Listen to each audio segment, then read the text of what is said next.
Hello दोस्तों, आज का हमारा सेशन है पजल पर बेस्ड क्वेश्चन का। रेलवे ग्रुप डी में जो अभी एग्ज़ाम चल रहा है उसमें क्वेश्चन काफ़ी आ रहे हैं पजल पर बेस्ड, तो उसको कैसे जल्दी से सॉल्व किया जाए और क्वेश्चन का आंसर दिया जाए जिससे कि एग्ज़ाम में हमारा टाइम बच सके, उसको सीखेंगे।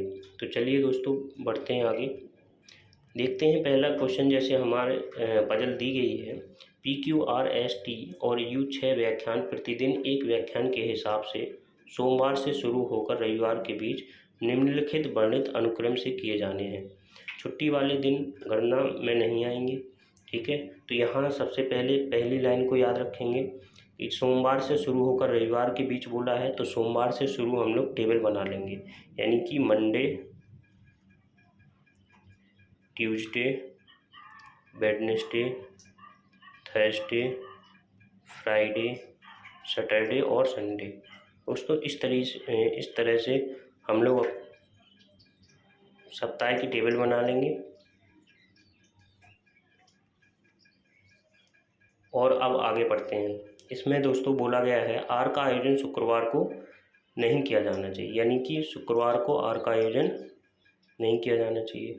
हिंट को पकड़ेंगे, कहाँ से हमें हिंट मिलेगी वो देखेंगे। सबसे पहले पी का आयोजन एस के तुरंत बाद किया जाना चाहिए, यानी कि पी का आयोजन एस के तुरंत बाद होगा।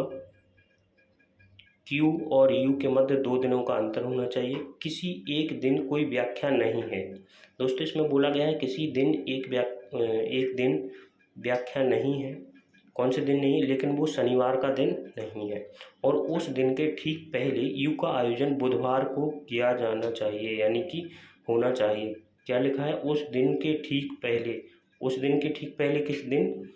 यानी कि जिस दिन की व्याख्यान नहीं है। तो कौन सा दिन है? यानी कि यू कहाँ पर है? बुधवार को। बुधवार को अगर यू है तो अवकाश कौन से दिन होगा? यानी कि व्याख्यान किस दिन नहीं है? थर्सडे को।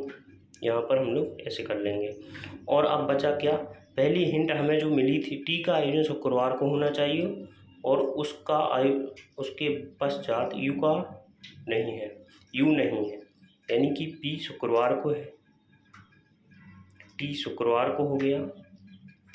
अब बचा क्या? पी का आयोजन एस के तुरंत बाद, यानी कि इन दो में से आ सकता है और इन दो में आ सकता है। तो हम यहाँ पर भी एक टेबल बना लेंगे। एस के तुरंत बाद पी यहाँ आ गया और एस के तुरंत बाद पी यहाँ आ गया। दोस्तों इसके बाद क्या बोला है? क्यू और यू के मध्य 2 दिनों का अंतर है। देखेंगे अब यहाँ पर तो कहीं जगह बची नहीं है, यहाँ पर तो ऊपर ही आएगा क्यू। क्यू अगर यहाँ आया तो हमारे पास 1 दिन का अंतर है, यानी कि ये गलत हो जाएगी। तो यहाँ पर देखेंगे क्यू और यू के मध्य 2 दिनों का अंतर होना चाहिए। क्यू और यू के मध्य कितने? 2 दिनों का अंतर हो गया है। अब यू देखो, यहाँ पर बोला गया है कि यू का आयोजन शुक्रवार को होना चाहिए, टी का आयोजन शुक्रवार को होना चाहिए और उसके पश्चात यू नहीं है। यू तो इसके बाद है नहीं, टी के बाद टी यू ऊपर आ गया है। अब बचा क्या? पी हो गया, क्यू, आर, तो आर यहाँ आ जाएगा।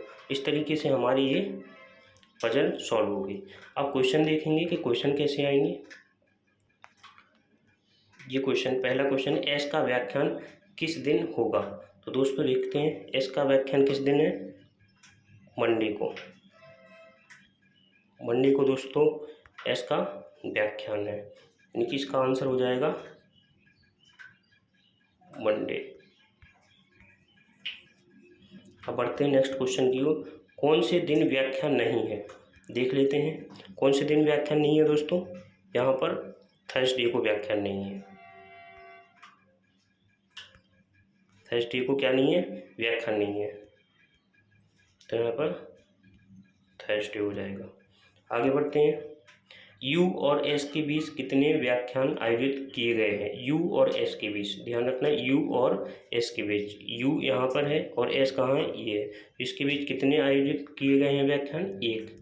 यहाँ पर आंसर हो जाएगा 1 या फिर 1 लिख सकते हैं, ठीक है। दोस्तों आगे बढ़ते हैं। दोस्तों अगर हमारा वीडियो आपको अच्छा लगा है तो सब्सक्राइब जरूर करिएगा चैनल को। बढ़ते हैं दोस्तों इसी के साथ आगे। धन्यवाद।